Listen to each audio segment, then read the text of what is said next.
Isang bagay ang pagkakamali ko sa buhay guys ay ang hindi pag-aral. Guys, hindi naman yung pagkakamali guys, yung hindi pag-aral. Kung walang may gasto guys, kung ikaw ay walang may gasto na hindi nakapagtapos ngayon, gagaya ko rin na hindi nakapagtapos ng pag-aral. Dahil po yan sa financial guys na kahirapan noon, na sa mga ninuno natin sa pinaniniwalaan ko, ginagaya pa rin natin yung kanilang style. Pero may mga bagong style naman na medyo bago na style na yun pala yung maganda rin siya kung gagawin, kasi kaano po tayo guys, makakaahon po tayo sa ano natin, sa comfort zone natin sa ngayon, sa kahirapan. Sa comfort zone lang, hindi man tayo yaman, at least medyo magaan yung buhay natin, medyo maayos naman guys, makakain tayo ng 3 beses ang araw, o medyo maayos yung buhay natin.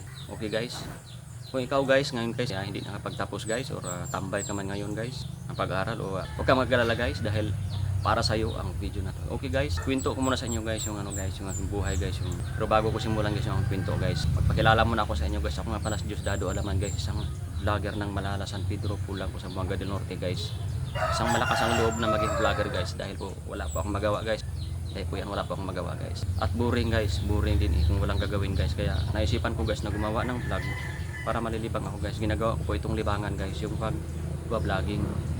Kasi naisipan ko guys na kung pahilata lang ko ng pahilata at walang magawa at walang gagawin, siyempre na boring din sa buhay guys. Kasi alam nyo naman guys, pagtambay, kung wala kang gagawin, nakaka-boring din guys. Kaya hindi rin maganda yung magtambay palagi guys. Kailangan din tayo na gumawa ng paraan para kumita ng pera. Yun po yun guys. Kaya naisipan ko guys na gumawa ng mga bagay-bagay, o mag-create or hanapin yung mga bagay na magbibigay sa akin ng kaluwagan o pera o financial. Tuklasin yung mga bagay-bagay. Yun po yun guys. Kaya huwag ka mag-alala guys kung kahit hindi ka nakapagtapos ng pag-aaral guys, nakagaya ko, tambay ka man ngayon. Kasi good news guys, surety ka guys, dahil kung napanood mo yung video na to guys, mayroon akong mga tip guys na pwede mo rin may apply guys. Nasa iyo na yun guys, pin guys. Kasi naranasan ko na, ako nga pala si Diosdado Alaman guys, isang vlogger guys ng Malala. Okay guys, kwento ko muna sa inyo yung buhay ko guys sa pagiging tambay guys. Hanggang ngayon guys, hindi naman sabihin hanggang ngayon guys, ngayon ako nagtambay guys, kasi galing akong ano guys, OFW ako.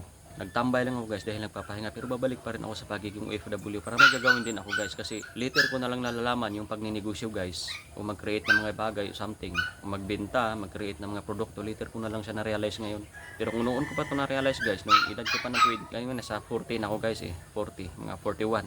Ganun guys. Kung noon ko pa ito nalalaman guys, siguro guys, malayo-layo na ang narating ko guys. Pero huwag kang mag-aalala guys, dahil may pag-asa pa naman tayo guys. Medyo nasa 40 pa tayo. May pag-asa pa yan guys na tumahak sa mga industry ng business industry, sa mga negosyo guys.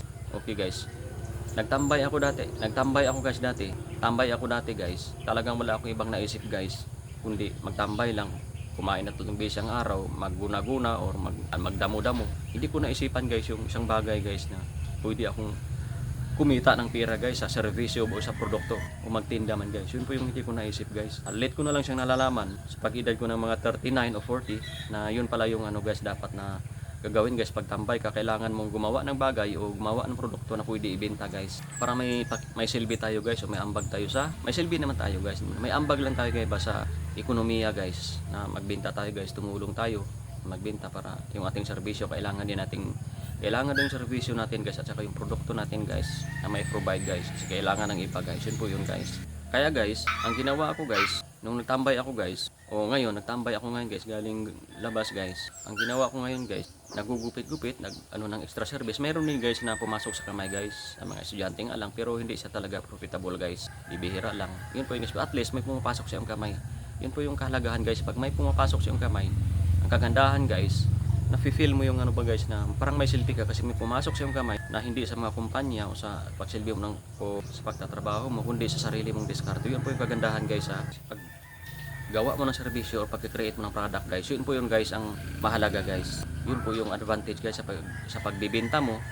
Selling, tinatawag sa English na selling. Mahalaga po yun guys kung ikaw negosyante guys, o ikaw man na entrepreneur guys, may isip na may dugong entrepreneur. Mahalaga po yun na mag-umpisa tayo sa pagbibenta.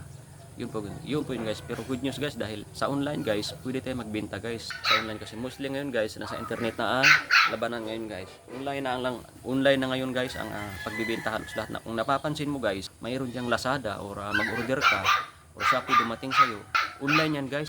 Yung mga transaction nila guys, online na siya guys, galing sa online. Kaya mahalaga guys na matuto tayo magbenta online guys. May mga transaction tayo, mafe-feel natin yung pagbibenta natin, yung mapi-feel natin yung kung paano magbibenta sa customer, yung transaction, paggawa natin ng product or pagbibenta natin ng product na galing sa iba mula sa pagbibenta natin sa delivery. Mahalaga po 'yun guys. Sa pagdating sa customer, mahalaga po 'yun guys para malaman natin o ma-experience natin na yun pala yun. O may problema guys, much better guys, the best po yung may problema kasi malalaman kaagad natin yung problema. Okay guys, yun po yung ano natin guys, yun po yung subukan kong tatalakayin guys sa simpleng bagay o sa simpleng pagtatalakay yung about sa pagbibenta guys. Maganda po yun guys, yung about sa pagbibenta guys. Kasi lahat ng mayayaman guys ay nagbibenta or nagsiservisyo guys, yung kanilang service. Construction, gaya niyan guys, isang servicing yan guys para sa akin. Isang service ya, binibenta din yung kanilang service. Mahalaga po yun guys, yung pagbibenta.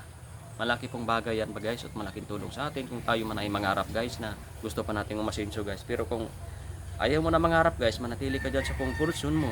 Nagaya ko hindi ako sa ganun. Ganito lang yung buhay ko guys, kumakain ng 3 beses isang araw pero may pangarap ako guys na kailangan itong gagawin ko. Hindi lang para sa sarili ko to guys, kundi hindi ko ipagmayabang, kundi yung pangarap ko guys, kung bibigay ng Panginoon guys, para po ito sa ibang tao. Nangailangan na yung talagang wala.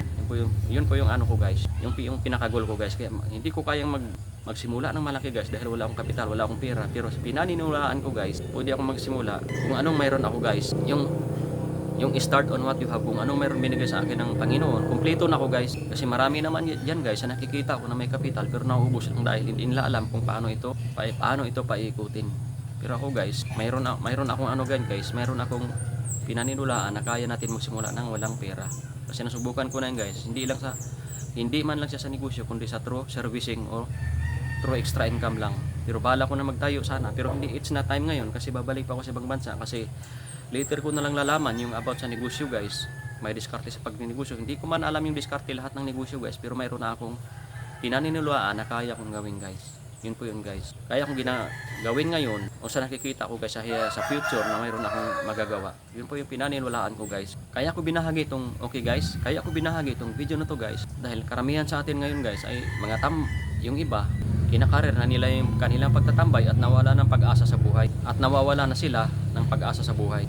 Kaya ko binahagi ang video na to guys para mapanood ng iba sa mga tambay na nawawala ng pag-asa. Ayun pala yun, yung pagbibenta guys o paggagawa ng service guys sa sariling atin. Yun po yun guys yung binabahagi ko guys. Kasi ang kalaban kasi natin guys ay yung na-stuck na lang o nanatili sa comfort zone o kinakarir na yung pagiging tambay dahil masarap ang tambay hindi naman guys. Masarap guys ang tambay kasi kumakain 3 beses ang araw. Kaso nga lang guys, yung ambag mo sa lipunan o yung impact o magkaroon ka ng impact kahit sa pamilya mo lang o sa ibang tao na gagawin mo ngayon na create ka ng serbisyo or mayroon kang produkto na magbibigay ng impact sa pamilya mo o sa karamihan. Kaya mahalaga din po guys na kung tambay ka ngayon, kailangan mo na magising kailangan mo nang gumawa ng mga bagay na kumilos na kaagad ngayon. Dahil may pag-asa ka guys. Good news guys, yung pagbibenta or paggagawa ng service guys. O pagbibenta mo ng produkto galing sa ibang tao. Yun po yung pininiwalaan ko guys. Kung nagustuhan mo tong video na to guys, pwede mo akong i-like, share, comment, and follow my Facebook. Pwede mo akong i-subscribe sa YouTube ko guys. Bilang pasasalamat din guys. Kasi marami pa akong video guys na sinusubukan ko. I-try kong i-upload guys. Para po ito sa mga simpleng tao lang nakagaya ko na sa mga tambay o nawawala na pag-asa sa buhay, sa mga mahirap na magsimula sa maliit na bagay. Kasi yun yung pinanulaan ko papunta sa malaki guys. Kasi makakarating po tayo guys sa kumbaga sa pababa, step by step, sa hagdanan. Kung hindi tayo magsimula sa maliit. Okay guys, sabayan nyo lang ako sa aking mga video guys dahil marami pa akong i-upload guys na mga video guys. Huwag kang mag-alala guys kung ikaw man ay isang tambay ngayon o hindi nakapagtapos ng pag-aaral dahil napanood mo na yung video ko na to guys, mayroon ka ng pag-asa guys. Yun po yun guys. Ang kagandahan guys, pag nakapagbenta ko na or nakapaggawa ka ng servisyo guys na i-provide guys sa mga tao kung anong problema, masaya ka guys ha, umagaan sa kalooban mo. Parang may ma-feel ka na something nakakaiba guys sa sarili mo na ipagmamalaki mo sa sarili mo na kaya po malang kumita ng pera o gano'n na pala kumita ng pera guys. Gano'n na pala kumita ng pera, hindi lang sa trabaho. Good news din guys, kung hindi ka nakapagtapos ng pag-aaral, huwag kang malulungkot dahil kung ikaw ay kagaya ko nagdiscover ng mga bagay o gumawa ng mga something na paano kumita sa kamay. Good news guys dahil masaya ka guys kung kumita ka na sa sarili mong kamay. Subukan mo yun guys. Simula sa maliit, paniniwala ako na darating ang time na masasanay ka mamamaster ka sa gagawin mo at maghanap ka ng malaki. Okay guys, siya nga pala guys, yung dati kong trabaho guys, yung about sa may pag-asa ka guys. Sa pinaninulaan ko guys, hindi lang ako naniwala, may pag-asa ka, tayo may pag-asa. Habang buhay tayo malakas, yun po yung gagawin natin. Simple lang yung bagay na yun guys, basic. Kumbaga basic lang yun guys para sa akin yung pagbibenta o serbisyo, gagawa ka ng serbisyo. Okay guys, mayroon akong group dito guys, sa vlog ko guys, sa heavy equipment operator. Kung ikaw may nagbabalak maging operator guys, o isang marunong na mag-operate guys, pwede mo yung i-share guys sa ating group, sa HC Operator Malupit Group, para matututo yung iba guys sa mga trabaho guys.